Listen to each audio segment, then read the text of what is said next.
खैबर पख्तूनख्वा वो सूबा है जिसे कभी ज़र खुद कफालत की अलामत कहा जाता था, लेकिन आज सब कुछ गैर कानूनी हाउसिंग सोसाइटियों की नजर होता जा रहा है। सवाल यह है कि क्या सूबाई हुकूमत खुसूसन पीटीआई की केपी हुकूमत इस तबाही को रोकने में मुकम्मल तौर पर नाकाम हो चुकी है या फिर सब कुछ मिली भगत से हो रहा है। सूबाई असम्बली की कायमा कमेटी बराए ज़राअत की हालिया रिपोर्ट में चौंका देने वाले इंकशाफात सामने आए हैं। पेशावर में कुल 156 हाउसिंग सोसाइटीज मौजूद हैं, जिनमें से 116 गैर कानूनी करार दी गई हैं। इनमें से 81 सोसाइटीज बराह रास्त ज़र अराजी पर कायम की गई। इसी तरह मर्दान में 135 हाउसिंग सोसाइटीज में से 41 गैर कानूनी हैं, जबकि 27 ज़र जमीन पर कायम की गई हैं। चारसद्दा में 71 और कोहाट में 14 गैर कानूनी सोसाइटीज की मौजूदगी का इंकशाफ हुआ है। लेकिन सबसे ज्यादा खतरनाक पहलू ज़र जमीन में खौफनाक कमी है।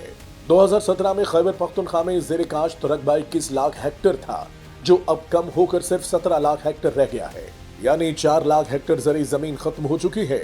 ये न सिर्फ किसानों के मुस्तकबिल से खेला जा रहा है, बल्कि अवाम की जमा पूंजी को खतरे में डालने की साजिश है, क्योंकि इन गैर कानूनी हाउसिंग सोसाइटियों में सरमायाकारी करने वाले हजारों शहरियों का पैसा भी डूबने के खदशे से दो चार है। सवाल यह है कि जब ये सोसाइटीज बन रही थी तो हुकूमत कहाँ थी? क्या ये मुतल्लिका इदारे सो रहे थे या फिर मिली भगत का कोई और खेल जारी था? कायमा कमेटी ने ज़रई जमीन को हाउसिंग स्कीमों में तब्दील करने के खिलाफ सख्त कानून साजी और एक मौसर टास्क फोर्स कायम करने की तो सिफारिश कर दी है, मगर सवाल बरकरार है, क्या मौजूदा पीटीआई हुकूमत इस बहरान पर काबू पाने की अहलियत रखती है?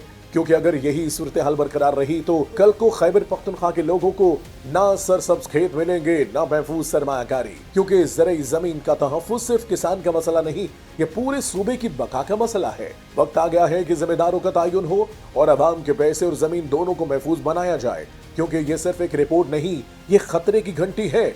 सवाल अब भी वही है, क्या खैबर पख्तूनख्वा की हुकूमत जागेगी या ज़र जमीन का ये जनाजा यूं ही उठता रहेगा?